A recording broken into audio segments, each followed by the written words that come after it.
बच्चों। अब आप अगर मेरी बात समझेंगे, सबसे पहली चीज बच्चे, कहने से अभी जो प्रीवियस ईयर चल रहा है वो कौन सा चल रहा है? 25 26। और आप बच्चों को बहुत अच्छे से पता है, 1 4 25, 31 मार्च 26, और ये होता है 31 मार्च 27। तो प्रीवियस ईयर में हम लोग अर्न करते हैं, और अगला साल जो है 26 27, इसको बोला जाता है असेसमेंट ईयर। और असेसमेंट ईयर में हम लोग असेस करते हैं, एंड यू कैन से कि असेस का मतलब हम लोग रिटर्न ऑफ इनकम भरते हैं बच्चे। क्या यहां तक सभी बच्चों को आइडिया? रिटर्न ऑफ इनकम जाती है। लेकिन मैंने आपको बताया था कि अगर आप अर्न प्रीवियस ईयर में कर रहे हो, तो पेमेंट कौन से साल में करोगे? Payment is in previous year itself. क्या क्या तरीके थे आपके पास? टीडीएस। टीडीएस तो होता है हर महीने आपका एम्प्लॉयर पैसे दे रहा है, पैसे काट लेता था। Then advance tax. रादर मुझे टीडीएस के बाद लिखना चाहिए सर एक टीसीएस भी होता है। क्या होता है? छोड़ो ना बेटे, चैप्टर अलग से। और एक होता है एडवांस टैक्स। ले दे के बात इतनी है, अगर आप इस साल में कमा रहे हो तो इसी साल में पे करना है। सरकार को डिटेल आपने अगले साल देनी है, दैट इज असेसमेंट ईयर। बहुत अच्छी बात है जी। अब अगर मैं आपसे जनरली कॉमन लॉजिक दूं, तो ड्यू डेट जो होती है वो बच्चे 31 जुलाई होती है, 31 जुलाई 27। आप सभी बच्चों के पेरेंट्स, क्या मैं कह सकता हूं, अभी अर्न कर रहे होंगे? तो अभी अगर वो अर्न कर रहे हैं तो गवर्नमेंट को उन्होंने अभी बताना होगा? नहीं। अभी उनकी कंपनी अगर वो जॉब कर रहे तो उनका टीडीएस कट रहा होगा, पैसा जमा हो रहा होगा, लेकिन उन्होंने गवर्नमेंट को कब बताना है बच्चे? It can be 31 July, it can be 31 October, and can be 30 November also. तो वो देखेंगे जी कैसे डिसाइड होगा। सबसे पहले हमें ये समझना है कि सर रिटर्न भरनी किसको होती। ठीक है। हम लोग जो सेक्शन देखेंगे, तो बेसिकली आप देखेंगे रिटर्न फाइलिंग और सेल्फ असेसमेंट। ठीक है। Filing of return of income कौन सा सेक्शन है बच्चे? 139 सब सेक्शन 1, जो कि ये कहता है कि following person are compulsorily required to file are. मतलब सर, मतलब ये भाई, कंपनी, पहले 2 पॉइंट बोलूंगा सिर्फ। कंपनी और पार्टनरशिप कंपल्सरी। सर जी इनकम जीरो, कोई बात नहीं, फाइल करनी है। सर जी लॉस है, कोई बात नहीं, फाइल करनी है। सर पूरे साल ना सेल है ना परचेज है, कोई फर्क नहीं पड़ता। इररिस्पेक्टिव, अगर आप एक कंपनी और अगर आप जिंदा हो, अनलेस आपका नेम स्ट्राइक ऑफ ना हो जाए एमसीए से, अगर आप जिंदा हैं, चाहे आप लिक्विडेट हो रहे हो, चाहे आपने बिजनेस कमेंस नहीं करा, अगर आपकी कंपनी बन चुकी है, आपको रिटर्न भरनी पड़ेगी। Similarly with the firm also, firm and company has to file return of income irrespective of whatever income you have। Clear है जी पहली बात? थर्ड पॉइंट पे भी नहीं आ रहा हूं।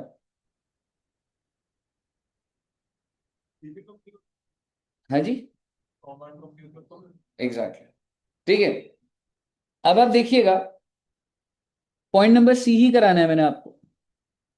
Any other assessee. Any other assessee के अंदर आप इंडिविजुअल अपने ऊपर बात ले लीजिए, इस पर कोई दिक्कत वाली बात है। देखो आप सब क्या पॉइंट नंबर ए में आ रहे हो, पॉइंट नंबर बी में आ रहे हो, आप पॉइंट नंबर सी में आ रहे हो, क्योंकि एनी अदर एसएससी में आप भी तो हो। इंडिविजुअल आप आ ही रहे हो। Individual HUF AOP BOI artificial judicial person. तो इंडिविजुअल की बात करते हैं। If gross total income exceeds कितना बच्चे? Basic exemption limit. मैं इसको पहले जिस तरीके से बोलता हूं वो है। ठीक है। अब मेरी बात ध्यान से सुनिएगा। पहले मैं आप सब इंडिविजुअल की बात कर रहा हूं, आप सब इंडिविजुअल में आपकी बात कर रहा हूं, और मैं ये कह रहा हूं सर, इंडिविजुअल के लिए क्या कंडीशन होती है? इंडिविजुअल के लिए होती है if total income, sir gross total छोड़ो ना उसको अब एक बार, if total income before chapter 6A and before 54F 54B 54, sir ये क्या होता है आपने नहीं पढ़ा बेटे? ये कुछ एग्जेम्पशंस होती है, मैं आपको बताऊंगा अभी क्या होती है। बिफोर दीज एग्जेम्पशंस, ये आप कैपिटल गेन में पढ़ेंगे, ठीक है। If it exceeds maximum amount not chargeable to tax. ये क्या होता है sir? Maximum amount not chargeable to tax is your slab rate, that is 2.5 lakh. What is the maximum amount? अरे वो छोड़िए ना, मैंने अभी तक नहीं पढ़ाया ना आपको 12 लाख, तो आपने इधर उधर से जहां से देखा वो सब नहीं चलेगा, ठीक है जी। हाँ, जितना मैंने आपको बताया मैं उस हिसाब से डेटा दे सकता हूँ आपको भी। Maximum amount not chargeable to tax होता है, जैसे आपका जो स्लैब शुरू होता है 0 to 2.5 nil, फिर 2.5 से 5 तो 5% होता है, सो ऑब्वियसली वो तो टैक्सेबल हो गया ना वो तो, ठीक है। तो आपका अमाउंट क्या माना जाता है? 2.5 लाख। लेकिन अगर आप 60 साल के हो गए तो 3 लाख, और अगर आप 80 साल या उससे ज्यादा के हैं तो 5 लाख। तो ये जो लैंग्वेज लिखी होती है आपको पेपर में ऐसी लिखनी होती है, इफ टोटल इनकम बिफोर 6 से। क्या सिंपल लैंग्वेज नहीं बोल सकते थे? क्या टोटल इनकम बिफोर 6 से जीटीआई नहीं होता बेटे? एक बात बताइए, आपकी जिंदगी में जीटीआई है 100 रुपए, 6 से है 10 रुपए, तो टोटल इनकम क्या होती है? 90। वो लैंग्वेज क्या बोल रहा है? टोटल इनकम बिफोर 6 से। तो जीटीआई तो हुआ ना बच्चे, समझ रहे हो? तो अब अगर मैं आप बच्चों से बात करूं, आप बच्चों की जीटीआई कितनी? 6 से का कोई लेना देना नहीं आपको, टोटल इनकम कितनी? 0। No, let us see, if total income before 6 से, तो भी तो आपका 0 आ रहा है, and before this exemption, exemption कोई है ही नहीं आपके पास, तो वो भी 0 है। Are you required to file return of income? Answer is no. अभी सुनते जाइएगा बात को। यहाँ पे अगर केसेस इसने नहीं बनाए तो बना दूंगा। चलिए आइए, अभी सुनिएगा, अभी ठीक है, टेक्निकल होगी बात अभी।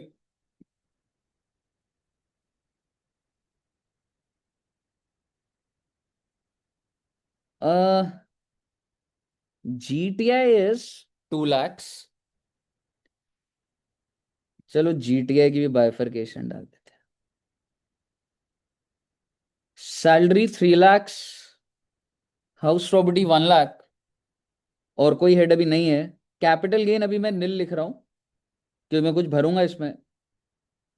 Can you tell me my GTI? 4 lakh, ऐसे ही पूछ रहा हूं। एक बंदा है उसकी जीटीआई 4 लाख है, उसको इन्वेस्ट करने की जरूरत है कहीं पे? टैक्स बचाने के लिए भैया, टैक्स ना लग जाए।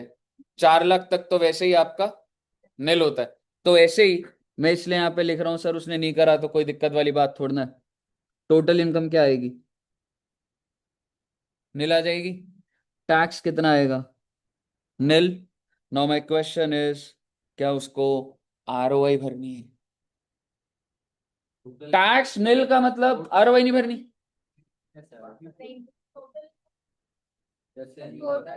Sorry, total income 4 lakhs, total income 4 lakhs, tax है इस पे? अगर टैक्स नहीं है तो आई मीन भरना होगा, मतलब क्या मतलब होता है इसका?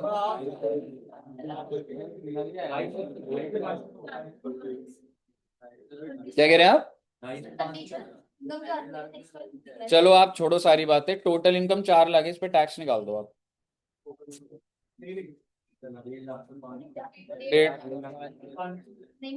सब बच्चों को टैक्स निकालना आता है? आता है ना? हाँ, तो निकालो कितना आएगा। हाँ, 7500। आपको याद है रिबेट? अगर आप इंडिविजुअल होते हो, आप रेजिडेंट ऑफ इंडिया होते हो, और total income up to 5 lakh होती है, एग्जैक्टली 12,500, पर टैक्स ही 7500 है, तो रिबेट मिलेगी 7500 की, टैक्स निल हो जाएगा। रिबेट भी तो था। सो योर टैक्स इज निल। आगे सुन लो बात को। एक बंदा है, उसकी ये कंप्यूटेशन है पूरी की पूरी, टैक्स तो नहीं बनता, but he is asking do I need to file the return of income और नॉट। कैसे? कहने से टोटल इनकम, मुझे टोटल इनकम लेनी है, मुझे टोटल इनकम बिफोर 6 है, यानी कि जीटीआई लेना है। सिंपल प्रोविजन ये आपको जीटीआई देखना है। और क्या आपका GTI maximum amount not chargeable to tax exceed हो रहा है? बिल्कुल हो रहा है। तो आपको रिटर्न ऑफ इनकम भरनी पड़ेगी। Even if the tax is nil, still you have to file your return of income. समझ रहे हो?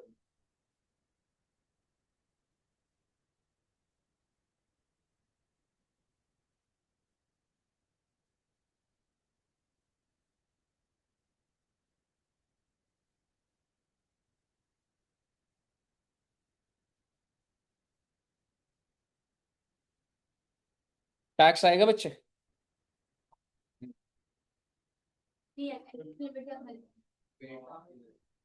आरओआई, आरओआई नहीं बननी। और सिंपल सी बात है जी, आरओआई के लिए जीटीए देखना है। और जीटीए 2.5 से ऊपर नहीं जा रहा, और ऊपर अगर मैं एज दे देता तो आप उसको 3 लाख या 5 लाख पे एनालाइज कर लेते। तो इसको आरओआई भी नहीं बननी। यहां तक क्लियर है? अब आप सुनिएगा। ये जो एग्जेम्पशंस होती है ना बच्चे, ये बताए क्या है? एक बात बताइए, अगर जिस घर में हम रह रहे हैं, जिस घर में अगर हम रह रहे हैं, अगर हम उसको बेचेंगे, तो क्या बहुत ज्यादा गेन्स होंगे या थोड़े से गेन्स होंगे? बहुत ज्यादा गेन्स।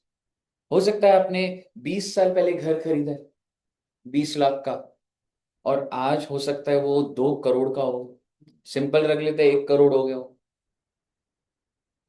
तो अगर उस घर को आप बेच दो तो आपको प्रॉफिट कितने का होगा? 80 लाख का। 80 लाख का। 80 लाख पे ना सीधा 20% लगता है। 80 लाख का 20%, 16 लाख। 16,000 नहीं बेटे, 16 लाख। और जो बंदा 1 करोड़ का घर बेच रहा है वो बहुत अमीर है? यस सर, नॉर्मल बात भी तो होती है सर, घर की वैल्यू तो 1 करोड़ होना कोई बहुत बड़ी बात नहीं। कह सकता हूं ऐसा? तो आप सोचिए, एक मिडिल क्लास इंसान के लिए, if he has to sell out his house, there can be many situations. क्यों बेचना पड़ रहा है? मेडिकल इमरजेंसी है, घर बेचना है, क्या करना है। और गवर्नमेंट कितना परसेंट टैक्स ले लेती है उस पर? एक इंसान मजबूरी में घर बेच रहा है, 80 लाख का गेन है, 16 लाख, 20%, 16 लाख। मजबूरी है या नहीं है वो अलग बात है। सरकार कहती है आपका ये जो गेन्स आए थे ना, गेन्स, कितने के गेन आए थे? 80 लाख। आप इसको दोबारा इन्वेस्ट कर दीजिए। आप इसको दोबारा इन्वेस्ट कर दीजिए। यानी कि मेरे को गेन कितने के? 80 लाख के। मैं 80 लाख की दोबारा प्रॉपर्टी खरीद लेता हूं, तो मेरे ऊपर कोई भी टैक्स नहीं लगेगा। मेरे को गेन कितने के हुए? 80 लाख। अगर मैं कुछ नहीं करूंगा तो 80 लाख का 20% लग जाएगा। समझ रहे हो ना? 16 लाख का टैक्स। सरकार के लिए तेरे को 80 लाख का गेन है, 80 लाख की दूसरी जगह घर खरीद ले। इससे क्या होगा? तेरे gain 80 less amount invested 80 lakh, तो जो बच गया वो जीरो। कैपिटल गेन की तरह क्या हो जाएगा? Zero. The gains that you earn on selling the property, if you invest that again in property, तो आपके ऊपर, हम जितना भी, सर 80 लाख का गेन, हमने 50 लाख का घर खरीदा, 30 तो रह गया, 30 पे लगेगा फिर आप। ठीक है जी। तो ये जो एग्जेम्पशंस होती है ना, ये कैपिटल गेन में ना मेजरली प्रॉपर्टी बेचने से जो बहुत बड़े बड़े अमाउंट ऑफ गेन्स आ जाते हैं, सरकार ने बोला इस पैसे को इन्वेस्ट कर दो प्रॉपर्टी। ठीक है साहब जी। सर मैं आपको ये बात क्यों बता रहा हूं, इसलिए बता रहा हूं, सुनिएगा। सैलरी तो है नहीं भाई की, हाउस प्रॉपर्टी भी नहीं है। सर जी कैपिटल गेन में एक कहानी हुई, और वो क्या कहानी हुई? सेल प्राइस 5 करोड़, और इसकी कॉस्ट कितने की थी? 3 करोड़ की। तो आपके हिसाब से कैपिटल गेन कितने हो गए? 2 करोड़। और भाई ने इन्वेस्ट कर दिया। इसको कितना इन्वेस्ट करने की जरूरत है? Just to invest the gains, not the sale price. ये तो बहुत गहरी बातें चलेंगी, 2 क्लास चलती है इसमें कैपिटल गेन। आपको गेन कितने का हुआ? आपको 2 करोड़ इन्वेस्ट करना। बैंक में तो 5 आया जी। समझ रहे हो? पर सरकार किसको इन्वेस्ट करना हुआ? जो गेन। तो इसने 54 के तहत एग्जेम्पशन लेते हुए कितना इन्वेस्ट कर दिया? 2 करोड़। इसका मतलब इसके लॉन्ग टर्म कैपिटल गेन्स निल हो गए। लॉन्ग टर्म हो चाहे शॉर्ट टर्म हो, छोड़ो ना आप अभी। ठीक है, इसके कैपिटल गेन्स क्या हो गए बच्चे, नील हो गए, because of which what is GTI, because if you see salary है नहीं, हाउस प्रॉपर्टी है नहीं, यहां पे प्रॉफिट हुआ था इन्वेस्ट करके एग्जेम्पशन ले ली, तो GTI nil, 6A nil, total income nil, tax nil. Is he required to file the ROI? He is required to file the ROI. Exactly. If the total income before 6 से GTI तक तो आ ही गए थे आप, और वो क्या कह रहे हैं, बिफोर एग्जेम्पशन. एग्जेम्पशन मत दीजिए अभी, समझ रहे हो, रियल लाइफ में तो मिल रही है, पर रिटर्न फाइलिंग के पर्पस के लिए कि इसको रिटर्न भरनी है या नहीं भरनी, बिफोर 6 एंड बिफोर एग्जेम्पशन. अगर मैं बिफोर एग्जेम्पशन बोलूंगा तो 54 ये नहीं दूंगा, इससे क्या हो जाएगा, ये 2 करोड़ हो जाएगा, 2 करोड़ इधर आ जाएगा, तो इसका मतलब है एक्सीड होगा, 2.5 लाख से एक्सीड होगा. सरकार ने ऐसा क्यों करा बेटे, आपको क्या लग रहा है 2-2 4-4 करोड़ की प्रॉपर्टी बेच रहे हो और रिटर्न तक नहीं भरोगे, सरकार को कैसे पता लगेगा. मैं आज आपको घर बेच रहा हूँ, कोई चीज कर रहा हूँ, ठीक है एग्जेम्प्ट हो रहा है, बट एटलीस्ट रिपोर्ट तो करिए आप सरकार. तो सरकार ने देखा कि ऐसे बहुत सारे लोग हैं जिनकी टोटल इनकम और वो निल हो जाती है, लेकिन करोड़ों की ट्रांजैक्शन हो रखी है, तो उन्होंने क्या बोला, total income before 6 and before these exemptions. कई हिसाब से क्लियर है बच्चे. अगर आपको ये बात क्लियर है तो आइए, क्या लिखा हुआ है एनी अदर एसएससी में, if GTI, can I replace this GTI, GTI को ये भी तो बोल सकता हूं, टोटल इनकम बिफोर 6 है ना, क्योंकि आपको बुक में ऐसी लैंग्वेज दिखेगी, if total income before 6 exceeds what, basic exemption limit या max amount not chargeable to tax. और दूसरी बात क्या लिखी है, बिफोर क्लेमिंग एग्जेम्पशन. ज्यादा अच्छी लैंग्वेज ये वाली आपको पढ़ सकती है, सीधी सी बात है. And this is not just for individual, सारे के सारे ये बात तो आपको पता लगी नहीं. मुझे बताइए, क्या आपको समझ आया बच्चे, इंडिविजुअल, HOF, AOP, BOI सारे के सारे ले देके, आप मुझे बताइए क्या ये वाला पॉइंट सब बच्चों को क्लियर है.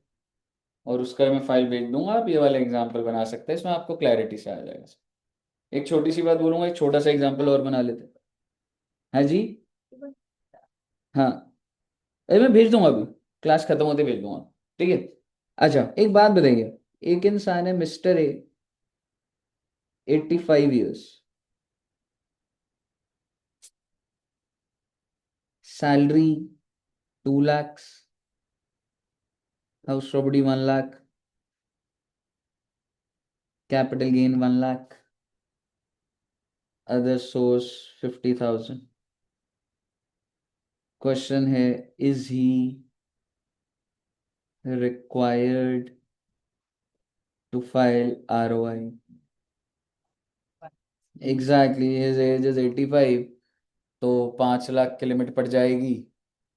एंड इफ आई से सर जी इसका GTI कितना बैठ रहा, 4.5 लाख, 6A जो है 10,000, टोटल इनकम 4.4 लाख. तो आपके लिए ड्राइविंग फोर्स क्या है, कैन आई से GTI. GTI देखनी है आपको, या टोटल इनकम बिफोर 6 से is required to file ROI, answer is. और वहीं अगर भाई की एज होती 37, तो भरनी पड़ जाती भाई. क्लियर है ना आपको, एज भी देखना पड़ेगा, सारी चीजें देखनी पड़ेंगी. मुद्दे की बात ये हो, क्या आप कैटेगरी नंबर A में आ रहे हो, कैटेगरी B में, कैटेगरी नंबर C में, आई मीन आ रहे हो मतलब कैटेगरी C की कंडीशन आप फुलफिल कर रहे हैं. Is your total income before 6 exceeds, no, that's why you are not filing the return.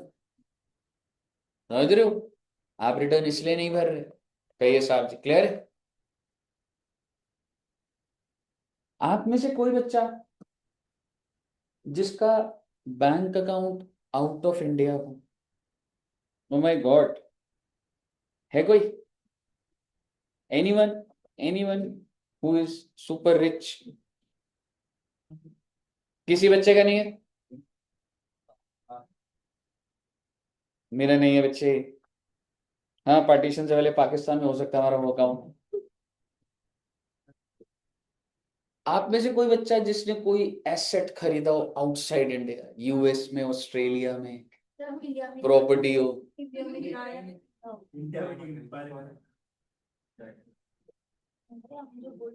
India में आपको रहने दिया जा रहा है, वही बहुत है बेटे।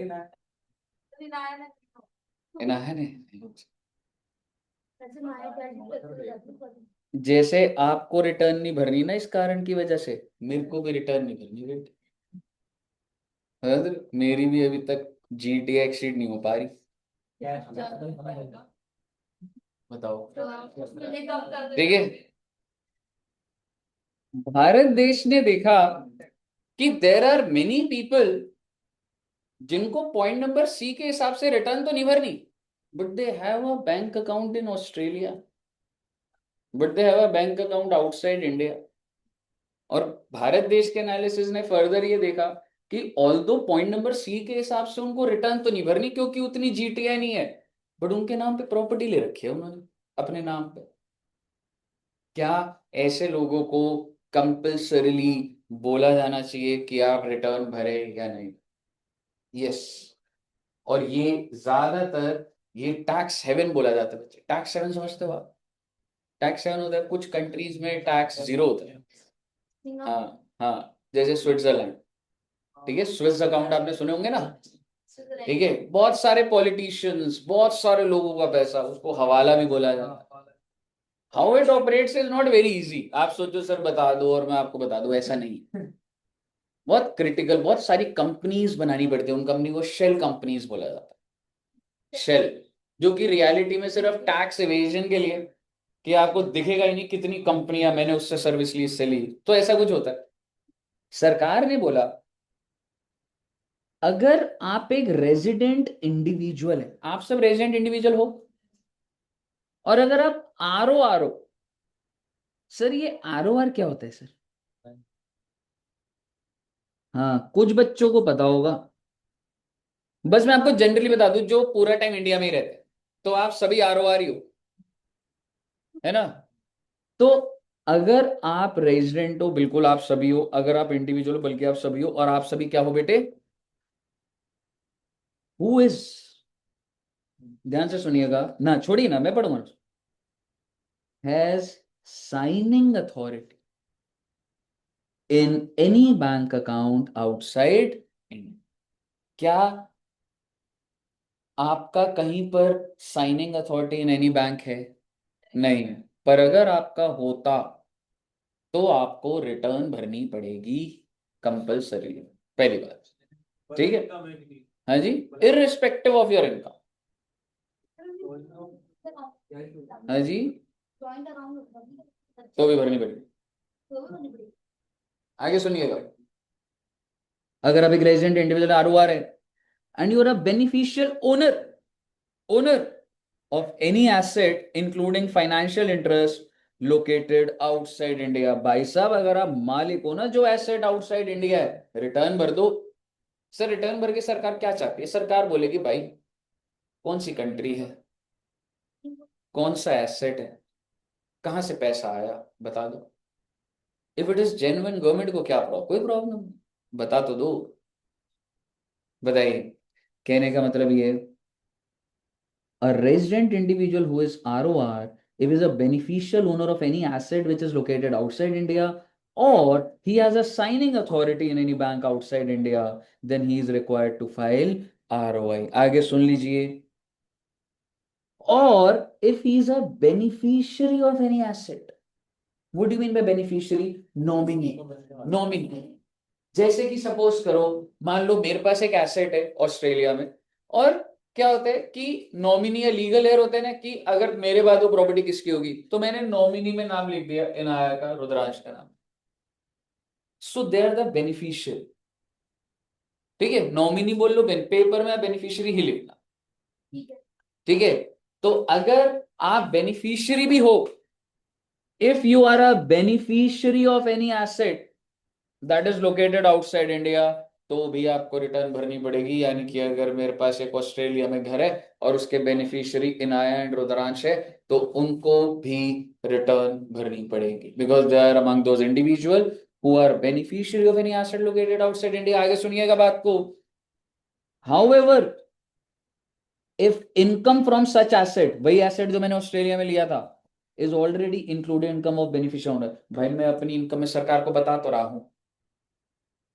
अगर जो बंदा ओनर है वो ईमानदारी से खुद ही सरकार को बता दे कि ऑस्ट्रेलिया में घर है, मेरे नाम पर है, ये लो बता दी detail, so is it required for the beneficiary to file the return? No. पहली जिम्मेवारी ओनर की। अगर ओनर ने भर दिया तो बेनिफिशियरी को तंग नहीं करा जाएगा, लेकिन अगर ओनर ने नहीं भरा तो beneficiary is compulsorily required to file the RO. कहिए साहब जी, क्लियर है? ले दे के दो बातें बेटे, अगर आपका बैंक अकाउंट बाहर है या अगर आप मालिक है बाहर, तो आपको रिटर्न भरनी। पहली बात, इन दोनों में से कोई, if you have a bank account in India, sorry outside India, file return compulsorily. Even asset located outside India, file return of income out outside India, तो file return of income in India. Third बात ये थी, if you are a beneficiary of any asset located outside India, आपको भी return भरनी है। बस अब एक के से बच सकते हैं, अगर जो उसका मेन मालिक है वो भर देगा तो बेनिफिशियरी को नहीं भरनी पड़ेगी। मुझे बताइए, क्या आपको क्लियर है बात? आराम से एक बार इसको पढ़ लो, नोट डाउन तो आई थिंक अभी नहीं कर रहे हैं। हाँ।